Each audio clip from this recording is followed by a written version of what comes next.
Chapitre 8, huitième élément du symbole. Et en l'Esprit Saint, Seigneur, qui donne la vie, qui procède du Père, qui est adoré et glorifié avec le Père et le Fils, qui a parlé par les prophètes. Et en l'Esprit Saint, Seigneur. Qui est l'Esprit Saint? L'Esprit Saint est la troisième personne ou hypostase de la Sainte Trinité, qui a la même essence ou nature que le Père et le Fils et se distingue par sa propriété hypostatique, la procession du Père.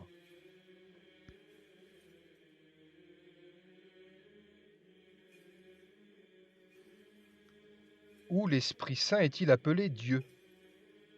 En petit 1, Pierre lui dit, Ananias, pourquoi Satan a-t-il rempli ton cœur au point que tu mentes au Saint-Esprit? Ce n'est pas à des hommes que tu as menti, mais à Dieu. En Actes chapitre 5, versets 3 et 4.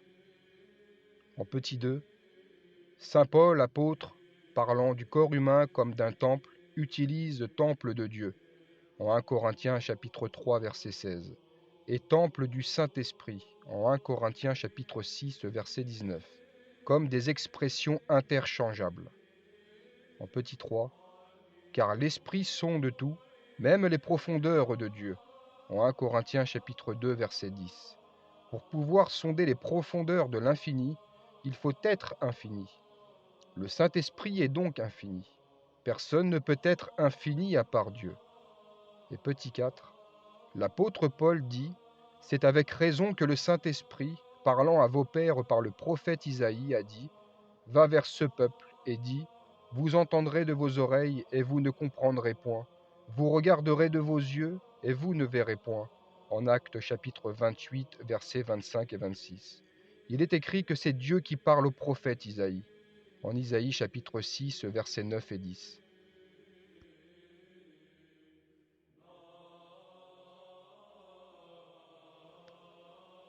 Qui donne la vie. Que veut dire le Saint-Esprit donne la vie? Cela veut dire qu'il possède certaines propriétés divines. Il participe à la création du monde, en Genèse chapitre 1, verset 2. Il est omniscient, en 1 Corinthiens chapitre 2, verset 10. Il est omniprésent, psaume 139, verset 7. Il envoie le Fils avec le Père, en Ésaïe chapitre 48, verset 16. Il donne la naissance aux hommes pour la vie spirituelle, en Jean chapitre 3, verset 5. Il enseigne et rappelle aux chrétiens tout ce que le Christ a dit, en Jean chapitre 14, verset 26. Il guide les apôtres dans la prédication de l'Évangile, en Actes chapitre 13, verset 4 et chapitre 16, verset 7. Et il nous aide dans nos faiblesses, il intercède par des soupirs inexprimables, en Romains chapitre 8, verset 26.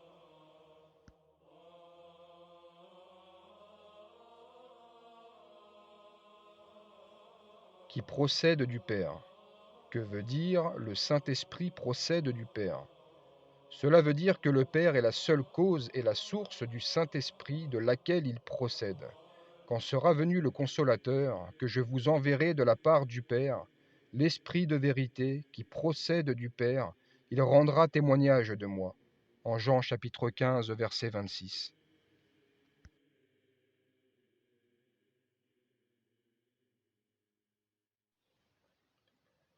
Le Saint-Esprit procède-t-il aussi du Fils, comme le dit l'Église de Rome? Non. Le Père est la seule cause dans la Sainte Trinité qui engendre le Fils et fait procéder l'Esprit Saint. Les paroles du Seigneur que l'Esprit Saint procède du Père, en Jean chapitre 15, verset 26, sont suffisantes et expriment parfaitement la vérité. L'affirmation que le Saint-Esprit procède aussi du Fils ne se base ni sur la Sainte Écriture ni sur la Sainte Tradition. L'ajout du filioque introduit la deuxième cause, le Fils, dans la Sainte Trinité et altère la révélation de Dieu sur lui-même.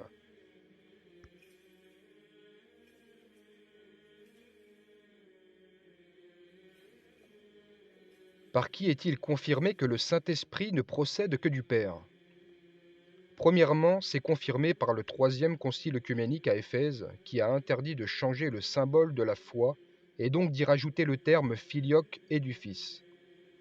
Deuxièmement, C'est confirmé par l'ensemble des saints-pères de l'Église qui enseignent que le Saint-Esprit ne procède que du Père. En voici certains. En petit a, tout ce qu'a le Père a le Fils, sauf la causalité, dit saint Grégoire de Nazianze. En petit b, l'Esprit Saint du Père, il n'est pas créé ni né, mais il procède. Dieu le Père est la seule cause des deux personnes. Le Fils est né du Père comme de sa cause. L'Esprit Saint procède du seul Père comme de sa cause, et il est envoyé au monde par le Fils, dit saint Athanase le Grand. En petit c, et nous parlons du Saint-Esprit, qu'il provient du Père, et nous l'appelons l'Esprit du Père. Cependant, nous ne disons pas que l'Esprit provient du Fils, mais nous l'appelons l'Esprit du Fils, dit saint Jean Damascène. En petit d, comme on sait, l'Esprit consolateur procède du Père et demeure en Fils, dit saint Grégoire le Grand. En petit e, celui qui ne dit pas que le Saint-Esprit est du Père dans le sens vrai et propre, ainsi que le Fils est de l'essence divine, il est Dieu et la parole de Dieu, qu'il soit anathème, dit le pape Damas Ier. Troisièmement, c'est confirmé dans la plupart des conciles contre les hérésies de l'Église de Rome après le XIe siècle. Et quatrièmement, c'est aussi confirmé de la part de l'Église de Rome par le pape Jean VIII dans le concile de 879 à Constantinople, où Filioque a été condamné comme hérésie.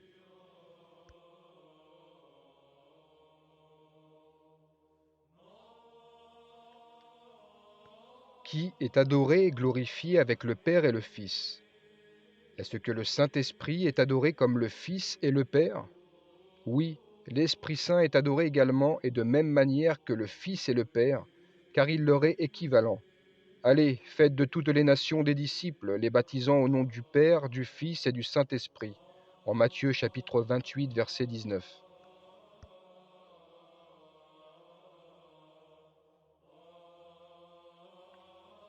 Qui a parlé par les prophètes? Pourquoi est-il dit qui a parlé par les prophètes? C'est écrit pour nier certains arguments des faux enseignants qui disaient que les livres de l'Ancien Testament n'étaient pas écrits par le Saint-Esprit. Les prophètes parlaient par l'Esprit Saint. Aucune prophétie de l'Écriture ne peut être un objet d'interprétation particulière, car ce n'est pas par une volonté d'homme qu'une prophétie a jamais été rapportée, mais c'est poussé par le Saint-Esprit que des hommes ont parlé de la part de Dieu. En 2 Pierre chapitre 1 versets 20 et 21.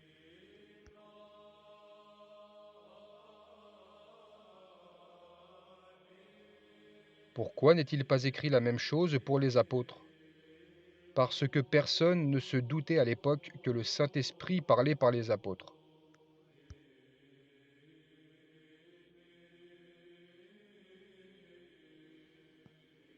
Comment l'Esprit Saint s'est-il révélé aux hommes? Il est descendu sur les apôtres en forme de langue de feu le 50e jour après la résurrection du Christ.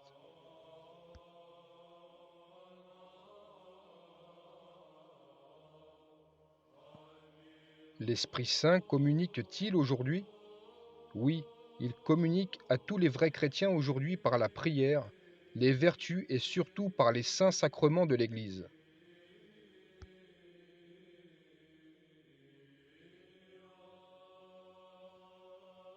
Quels sont les plus importants dons de l'Esprit Saint? Le prophète Isaïe parle de 7 dons de l'Esprit Saint. L'esprit de sagesse et d'intelligence, l'esprit de conseil et de force, l'esprit de connaissance et de piété, et l'esprit de crainte de l'Éternel. En Isaïe chapitre 11, verset 2.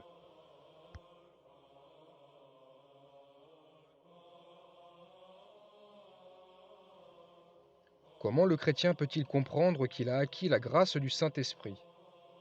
Par la manifestation des fruits du Saint-Esprit, dont les principaux sont l'amour, la joie, la paix, la patience, la bonté, la bénignité, la fidélité, la douceur et la tempérance. En Galates chapitre 5, verset 22.